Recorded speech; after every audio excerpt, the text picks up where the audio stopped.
कितने खून के आंसू बहाओगे? विचार करना महान भावों।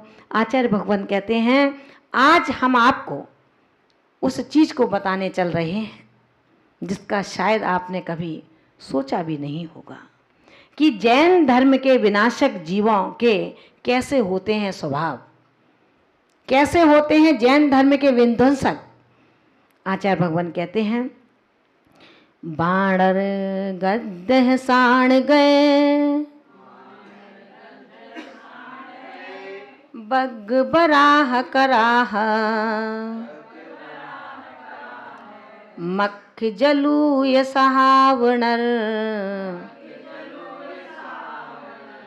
जिणवर धम्म विनाश,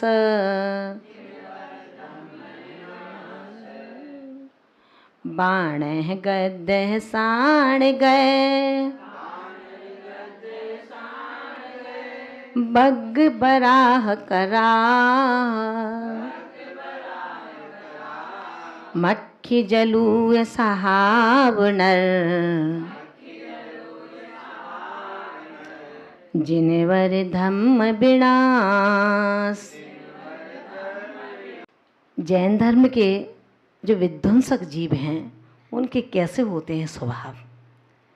बानर माने बंदर, गद्दे माने गधा, साण माने कुत्ता, गय माने गाय, गाय माने हाथी, बग माने बाघ और बराह माने सूकर यानी कि सुअर, कराहा माने कछुआ, मक्खी माने मक्खी, जलुआ माने जोंक, सहाब माने स्वभाव वाले, नर माने मनुष्य। जो बंदर, गधा, साण माने कुत्ता, गय माने हाथी, बग, बराह यानी कि सूकर, करहा माने कछुआ और मक्खी माने मक्खी और जलू माने जोंक के स्वभाव वाले जो मनुष्य होते हैं। जिनवर धम्म, जिनवर धर्म के विनाशक कहे गए हैं। बंदर, गधा, कुत्ता, बाघ, सूकर, कछुआ, मक्खी, जोंक स्वभाव वाले मनुष्य जिनेंद्र के श्रेष्ठ धर्म के विनाशक कहे गए हैं, हाथी नहीं है। यहाँ पर आचार्य भगवान कुंद स्वामी ने कहा है ऐसे स्वभाव वाले जीव। अब आप कहेंगे बंदर स्वभावी कैसा है? मनुष्य, बंदर तो है बंदर का स्वभाव, लेकिन मनुष्य कैसा है? जो चंचल स्वभावी है। चंचलता में क्रोध आया और जो हाथ में चीज आई उसको तोड़ फोड़ देता है। ऐसा चंचल स्वभावी मानव धर्म के विनाश में कारण है। गधा का स्वभाव कैसा है? कहा गया है पशु नाम चांडाल गर्दभ। पशुओं में गधे को चांडाल कहा गया है। क्या कहा है? चांडाल कहा गया है, क्योंकि गधा घास खाते समय जड़ से उखाड़ता है। गधा घास जो खाता है वो जड़ से उखाड़ता है। और जड़ से कौन उखाड़ता है? याद है क्या?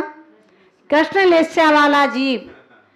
गधा आम खाना है तो पूरा वृक्ष उखाड़ेगा। और कृष्ण लेस्या लक्षण आचार्य नेमिचंद स्वामी ने जीव कांड के अंतर्गत लिखा है।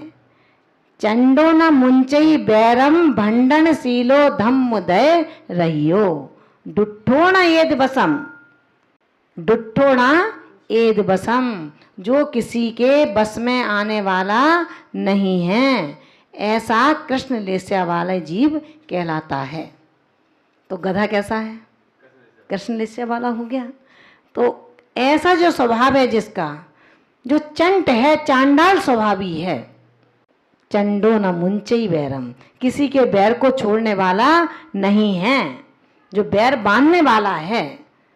भंडन सीलो, अंड संड वचन बोलता है, जिसको नहीं बोलने चाहिए वो वचन बोलता है। भाई जब मैं उल्टा सीधा बोलूं तो आचार्य भगवान कहते हैं पीछे कमंडल है, आपकी भाषा सम्मति क्या है? क्या है भाषा सम्मति? जग सुहित कर सब हित हर, सब श्रुत सुखद संशय हरे, भ्रम रोग हर जिनके वचन, मुख चंद्र ते अमृत चरे।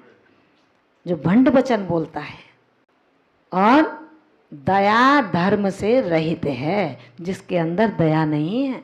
जब दया नहीं है तो धर्म क्या होगा? इसलिए उसे गधे की उपमा दी गई। ऐसे गधा स्वभावी धर्म का विध्वंसक है। फिर उसके बाद कुत्ता। कुत्ता का स्वभाव क्या है? जो साधर्मी होते हैं, अपने होते हैं, उनको ही देख के भौंकता है। अगर कोई दूसरा कुत्ता आ जाए तो कुत्ते को कुत्ता देखकर भौंकता है, अपना ही है, अपनी जाति का है। इसी तरह से जो अपनी जाति पर ही गुर्राता है, भौंकता है, चिल्लाता है, उत्तम भोजन मिलने पर भी नहीं खाता है। उत्तम भोजन मिलने पर भी नहीं खाता, वरन गंदगी को ही खाता है। उसकी पूंछ यदि 100 बार सीधी करें तो टेढ़ी की टेढ़ी रहती है। ऐसा स्वान स्वभावी, जो ऐसा स्वान स्वभाव है, वो साधर्मियों का उसे संगति सत्संग रुचता नहीं है। उसे अच्छे लोग, धर्मात्मा लोग अच्छे नहीं लगते। यदि उनकी कोई कमी बता भी दी तो वो कुत्ते की तरह भौंकना शुरू कर देते हैं, चिल्लाना शुरू कर देते हैं, गरजते हैं। घर के शुद्ध भोजन उसे अच्छे नहीं लगते और बाजार का अवक्ष भी रुचिकर होता है उसके लिए। कौन कहते हैं ये? कौन कहते हैं ऐसा? आचार्य कुंद कुंद स्वामी कह रहे हैं, हम और आप नहीं कह रहे। नहीं तो आपको माता जी, आपको ऐसा नहीं बोलना चाहिए। आगम के अंदर जो है याथा तथ्यम बिना च विपरीतात, आचार्य समंतभद्र स्वामी कहते हैं कि जो जैसा है उसको वैसा ही कह देना। उसके ना विपरीत कहना, ना अपने मन से मिला करके कहना, ना अपने आप संशोधित करके कहना। जैसा कहा है वैसा कहना। तो कौन हुआ? साधर्मी को देख के जो भौंका वो कौन? कुत्ता। जिसने जिसको कुछ कह दिया कि भैया ये मत करो, भौंकना शुरू। ऐसा कुत्ता स्वभावी जैन धर्म का विध्वंसक कहा गया है। सूकर स्वभावी कैसा है? प्रशस्त प्रकृति के लिए जो प्रशस्त चाल है वो गज जैसी है। गज गामनी प्रशस्त चाल बताई है।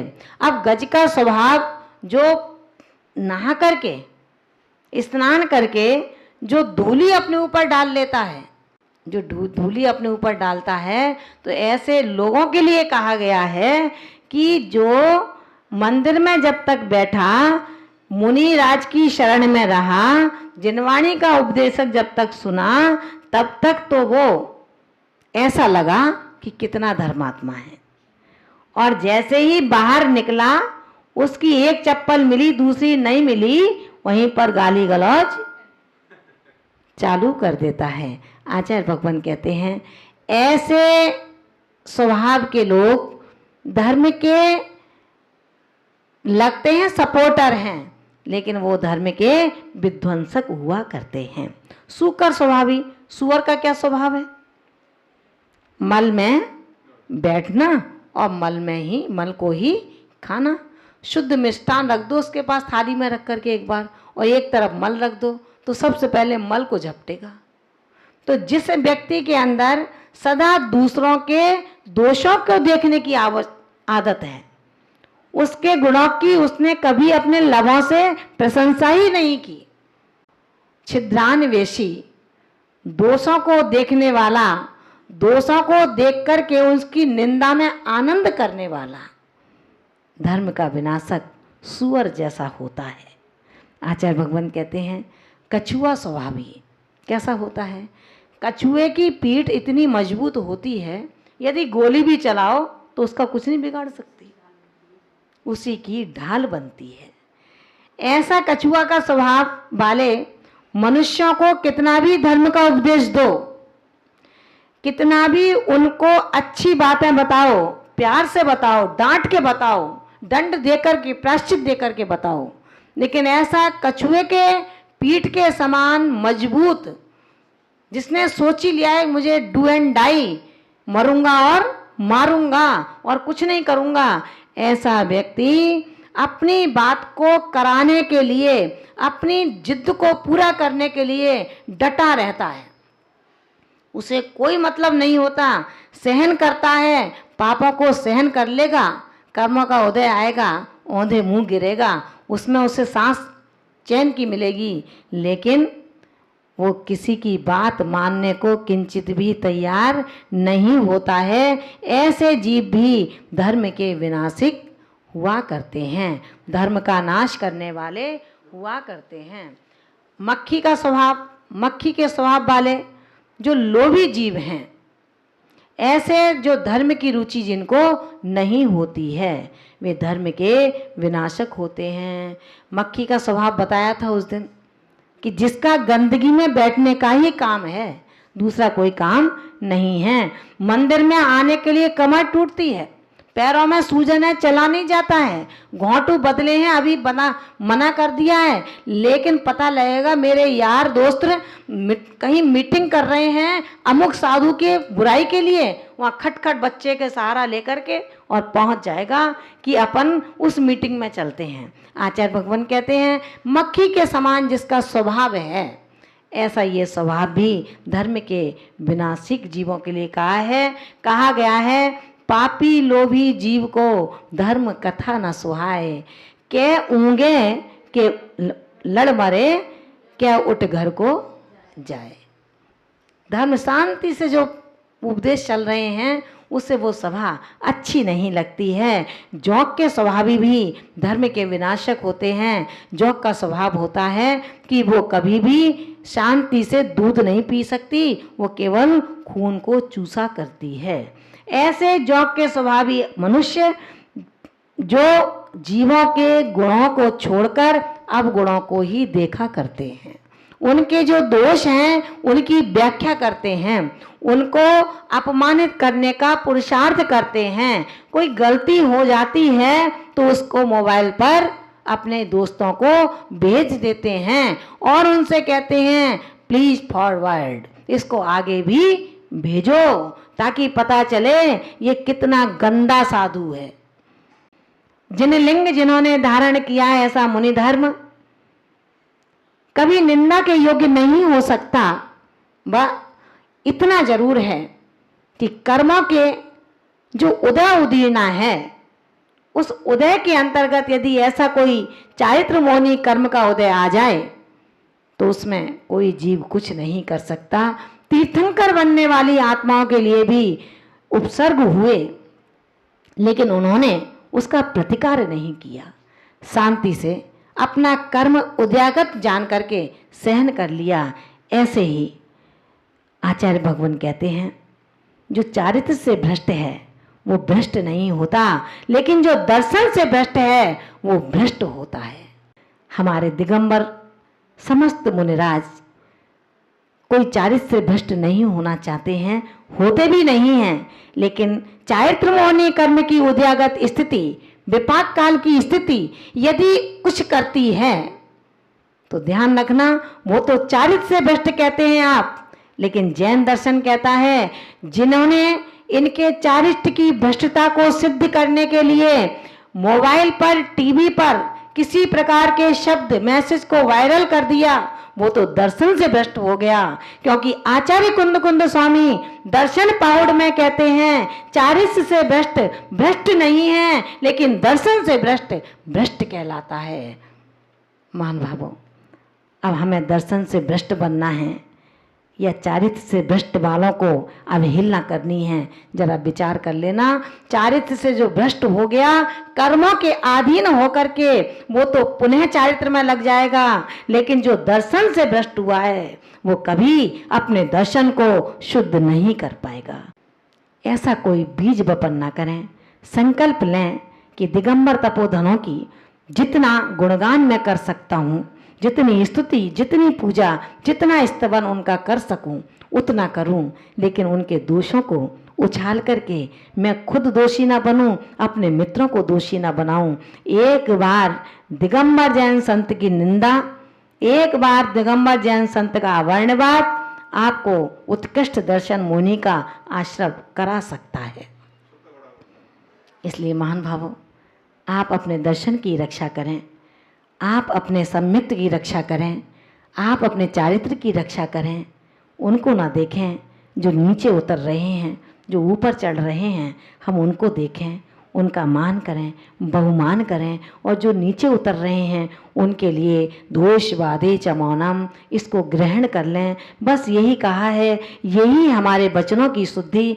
हम किसी के तिरस्कार, भगवान महावीर के वंशजों का अपमान करने के लिए आगे ना बढ़ें, वरन कहा गया है कि दोषों का जहाँ प्रकरण आए, कुछ कहना पड़े, वहाँ पर मौन को स्वीकार कर लें।